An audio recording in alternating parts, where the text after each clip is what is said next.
L'injustice enfin réparée, la délivrance et les larmes. On l'a mérité, ils nous ont tout fait, mais on est qualifiés pour l'Algérie et pour le monde du sport, pas pour les salauds. Agressée en Égypte, l'Algérie vient de prendre une éclatante revanche. Elle est qualifiée pour la Coupe du Monde.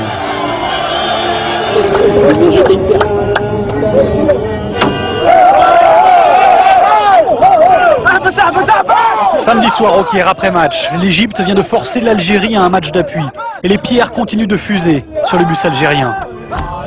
Mais au fond, on répond par des chants. L'ultime décision se fera loin d'ici, au Soudan. Pays neutre et plein d'espérance pour les Fennecs d'Algérie.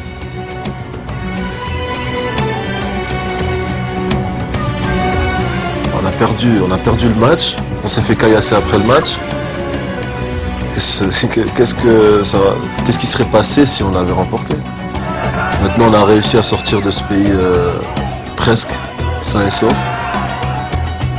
Et quand on a posé un pied ici, au Soudan, et qu'on a vu tous les Soudanais, plein de Soudanais nous attendre, avec pas mal d'Algériens aussi, on s'est senti comme si on était que la prise d'otage était finie en fait. Changer d'air a libéré les Fennecs. Terminer l'hôtel bunker du Caire. Les plaies physiques et morales n'ont pas encore disparu, mais elles sont derrière. La plaie s'est refermée. Normalement, on sera au top, Inch'Allah. C'est le match du siècle, là. On ne peut pas passer à côté, hein. Eux non plus ne veulent pas rater ça. À la même heure, ils sont encore des milliers à Alger devant le siège d'Air Algérie. Le président Bouteflika emmène gratuitement 12 000 supporters par vol spécial. 25 avions décollent les uns après les autres, direction Khartoum.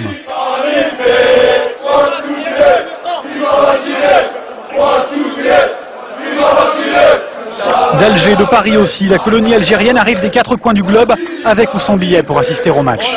Des milliers de kilomètres, 86-82, j'espère qu'on aura au moins des billets pour assister au match. On vient de Lille, on vient de la France, on vient d'Algérie, pour regarder le match. Partout.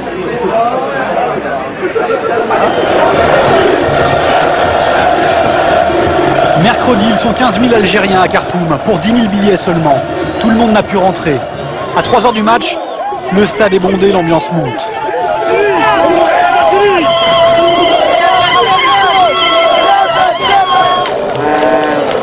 Un stade méticuleusement divisé en deux.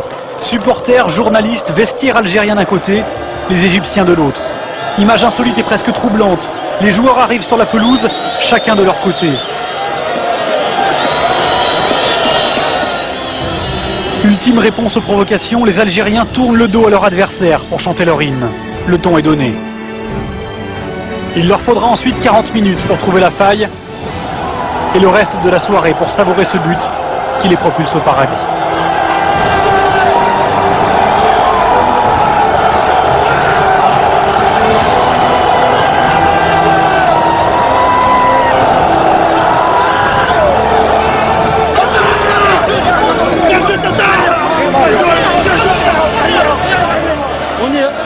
À 180 minutes, on y est au mondial, c'est mérité.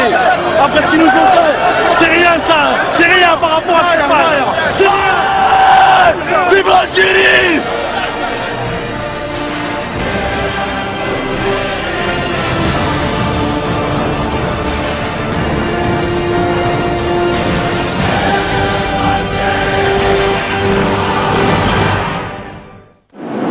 Après les francs, il y en a qu'on franc. Hier matin dans l'avion, derniers instants de répit avant le retour triomphal en Algérie. Ça sent la maison.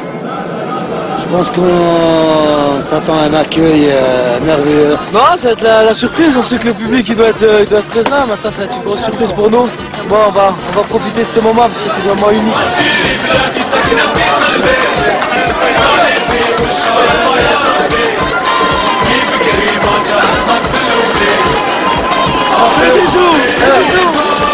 Elle est au pays, mon pote, elle est au pays.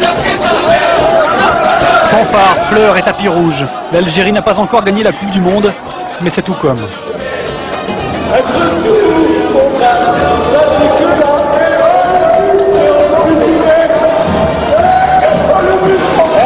Regarde ça. Et maintenant ça commence.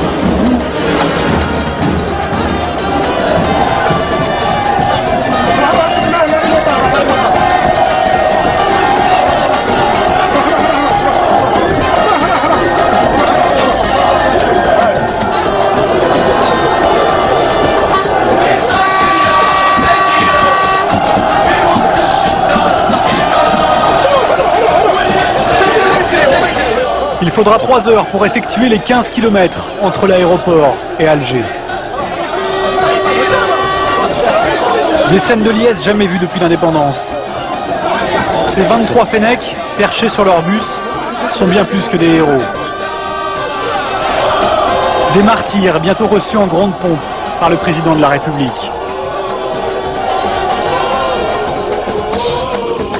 Dernier honneur avant de pouvoir réaliser enfin que l'Algérie est 24 ans après de retour en Coupe du Monde.